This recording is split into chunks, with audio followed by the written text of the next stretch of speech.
Hello beautiful yogis, welcome back to my channel Bigmamanata, Pranayama and Yoga. I am Big Mama, also known as Renata, but please call me Renee, and we are back for another installment of our pose and posture yoga lab. If you're new here, the Pose and Posture Yoga Lab is where I break down 4 yoga poses in terms of their alignment principles, but also offer you as much as I can in terms of each pose's ability to be modified. So modifications are adjusting a pose so it works best for your beautiful body and where you're at in terms of flexibility and depth and strength. Or variations. I'll try to give as many variations, and these are different expressions of a pose that allow you to explore things like flexibility, strength, flowing, kind of movement, and more. So with that being said, let's get into it.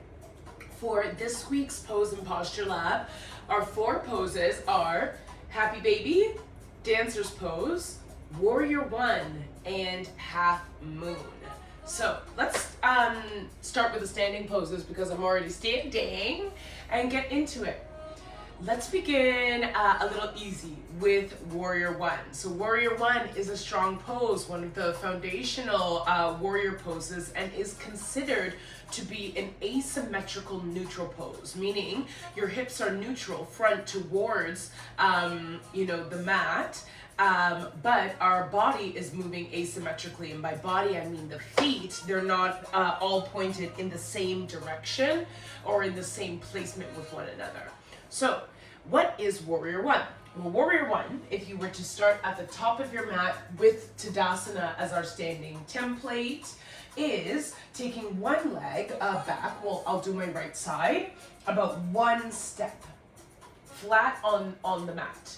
Usually in Warrior One, your back foot is slightly turned out to a 45-degree angle, and you're having heel to heel alignment between your 2 feet here.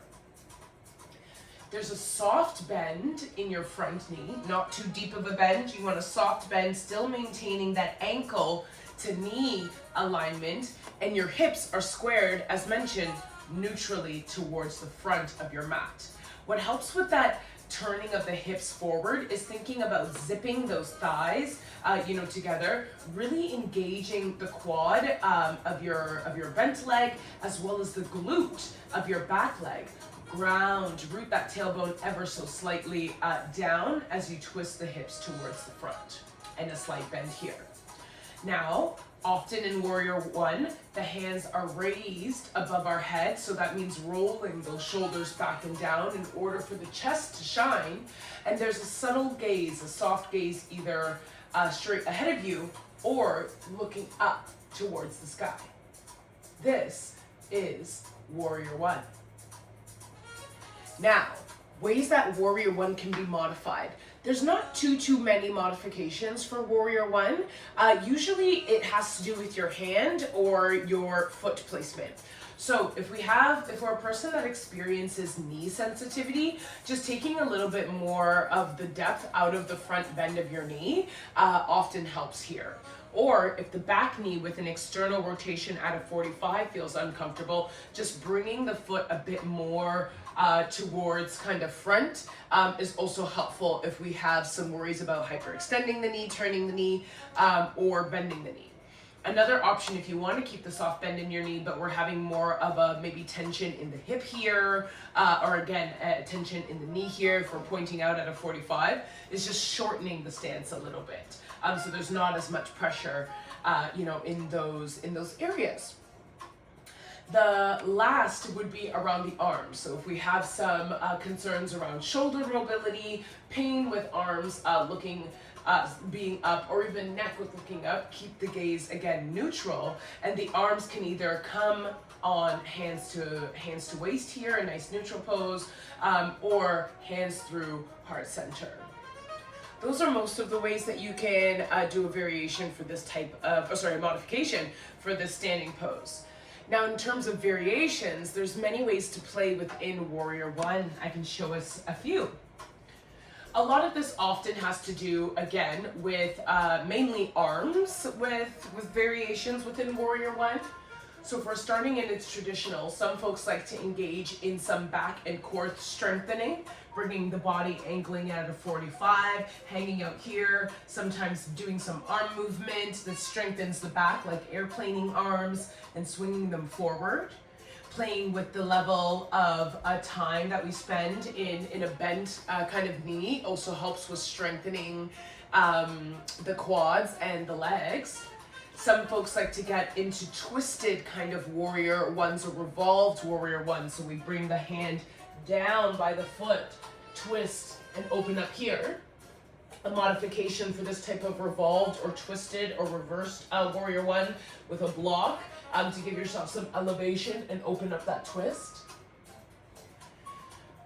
Another, I would say, would also be a humble Warrior One. So that's often kind of resting the shoulder to knee down, back, throwing the arms overhead, or keeping them close to the body here.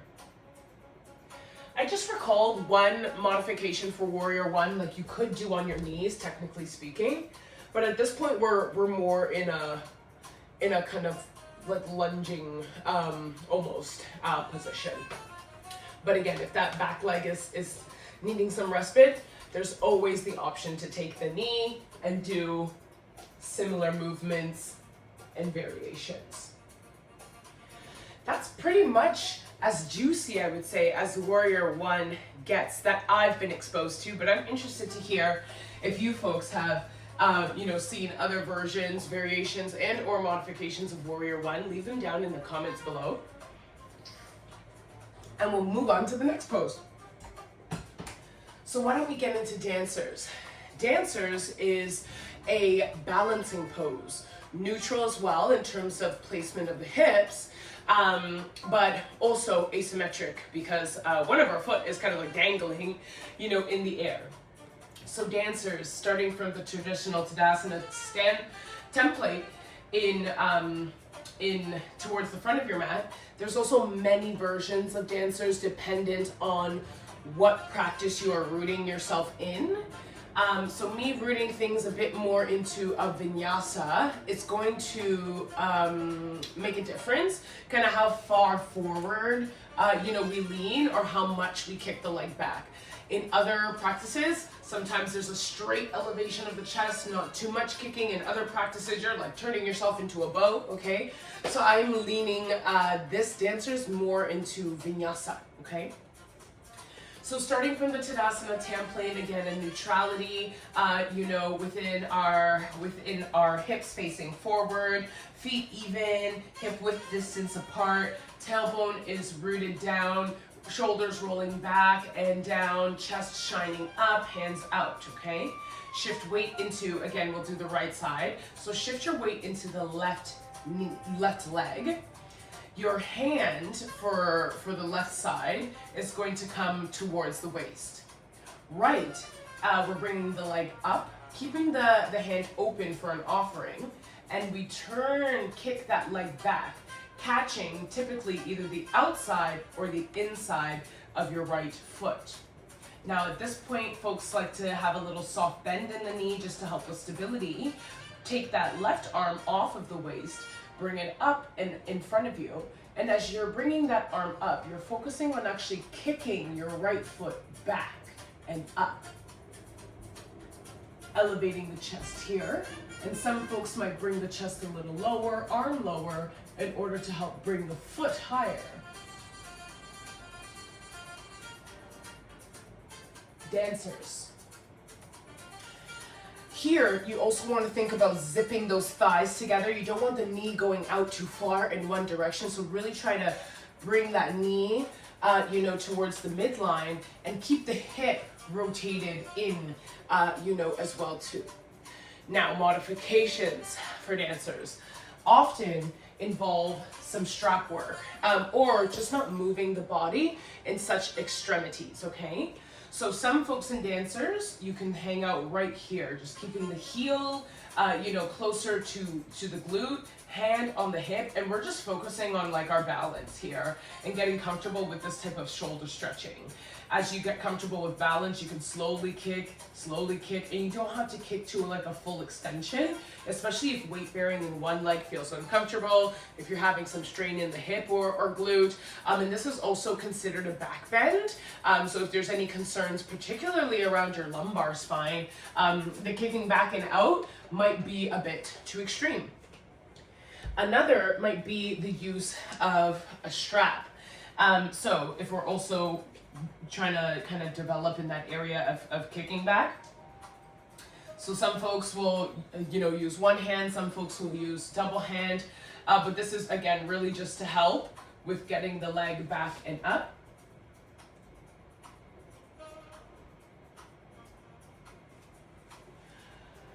Another, kind of version would be keeping both, hands to waist, and we're just keeping the knee up. This in itself is actually a pretty difficult pose to hold. And those are most of the modifications that I know of for dancers. We can always also hang out by a wall for more stability and support, integrating in straps, as well. Now, as for variations, I would say I'm still in my beginner into intermediate of dancers, but there's so many different kind of expressions that you can get into. Like I mentioned, it depends on your flexibility, to be honest, and the type of practice that you're getting into. But I know one of the major kind of variations is both hands holding your foot and really coming into like a deep, back bend. I don't know if I'm anywhere near there, just yet.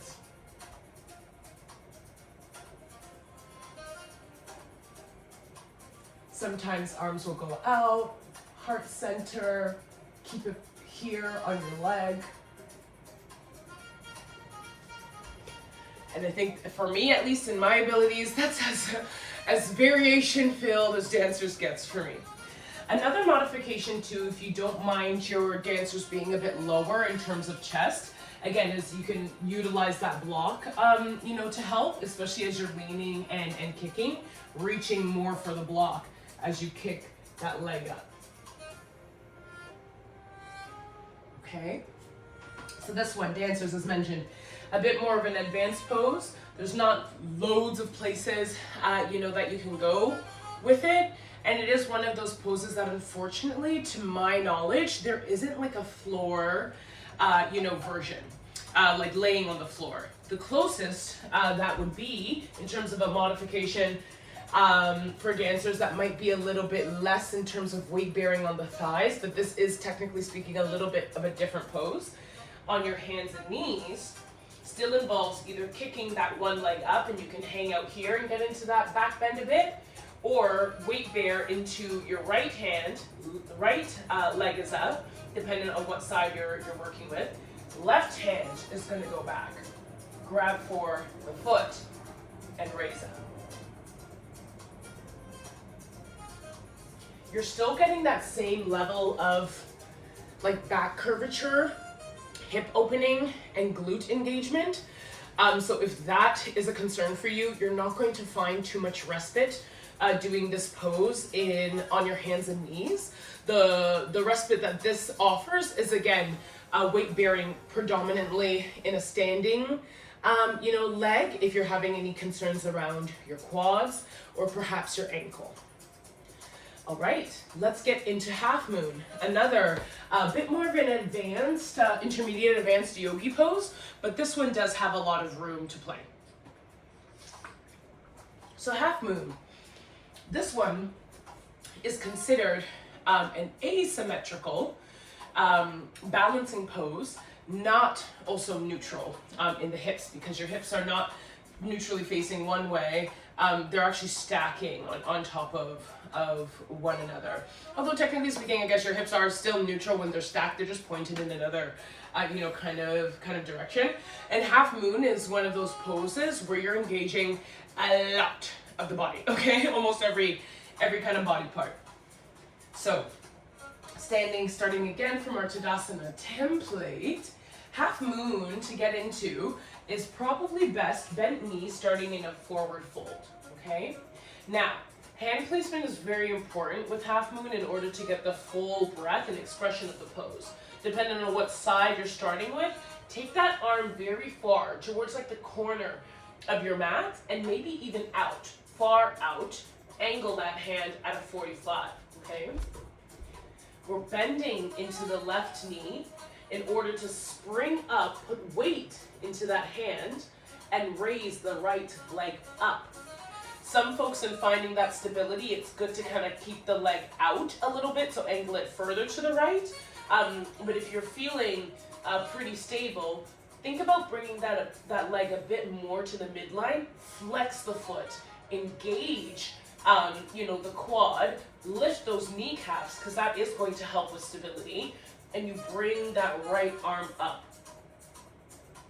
You're looking for your leg to be 90 to the floor. Now, the traditional half moon, there's no scrunching happening here in the side body or the chest. You're actually remaining quite elevated. So half moon is considered not only a pretty intense balancing pose just doing this alone, but the full expression of half moon is actually your hands are not on the floor. You're engaging in a level of levity and elevation.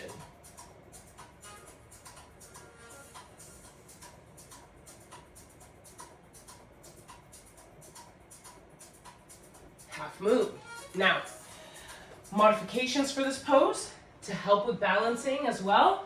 Block, block, block. A block is your friend. So place that the same place where you would place your hand. The furthest corner and out from the mat. Again, this can help hanging out just here, hands on the hip, and practicing our balance, or perhaps we feel comfortable to express. If raising this leg, especially for hip flexors or glutes, feels uncomfortable, you can do a modified half moon, just lower the leg a little bit, or just stand out, like almost in a triangle. So you would bring the block a bit closer to the body.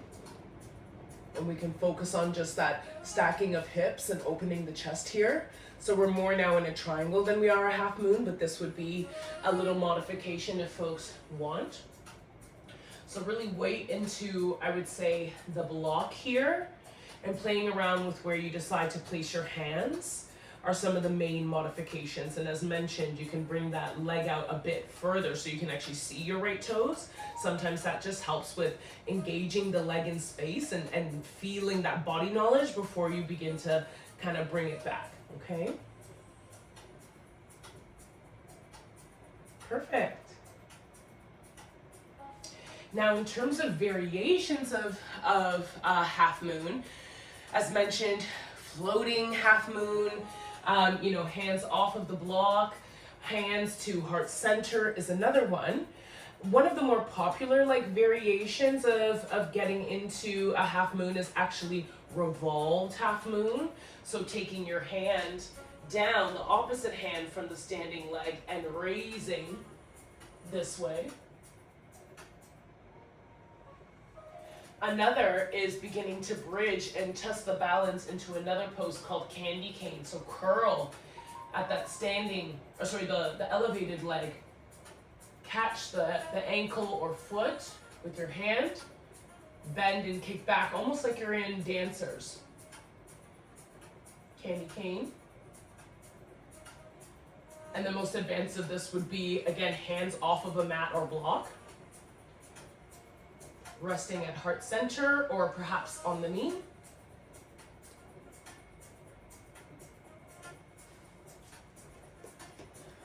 And that's your half moon kind of play.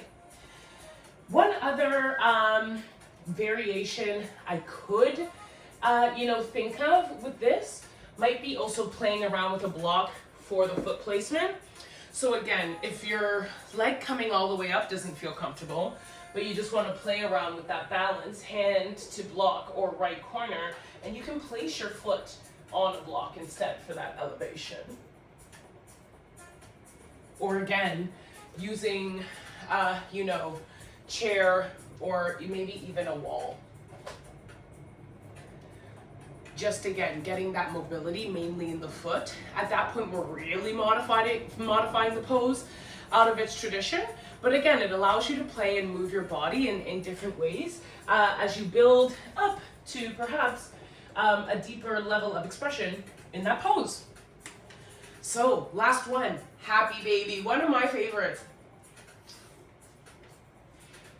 On the mat, love to either open or close, practice with happy baby. So back is on the mat, feet and knees are bent up towards the floor. You can catch the inside or the outside of your feet, and you use those hands to push down. Bring the knees almost like towards your armpits. And, keep that back flat to the mat, shoulders as much as you can, touching flat to the mat, rolled back and down. Hips are even as well on the mat. And we're really actually just opening up hips, stretching up glutes, giving the hamstrings a lot of love. Neck is also neutral, base of head is on the mat. And you can just focus on pulling the legs down here. I'm loving it so much. I'm like, just pulling the legs down here, opening up the legs, and even some of that inner thigh as well too. And then you can rock your baby, right? So rock it side to side. Quite literally how little babies will rock around in their crib, giving your back a bit of a massage and some lubrication. This is also a great pose for easing up lower back pain as well too. And getting some blood kind of coursing or reversing in the legs. Not a full waterfall, but just that having foot elevated above head does a lot for the nervous system, as well as blood health and circulation. So I'm already kind of showing you the different ways you can do a variation of this pose. Some folks will do just one foot bent, one leg long, especially if that double hip pressure is a lot. You can just hang out right here and focus on keeping both of the, again, hips neutral to the mat. Some folks will bring out the leg a bit, bend it again, move into a little bit of a flowing, kind of movement. And then they'll do that maybe sometimes with both legs up and alternate your feet.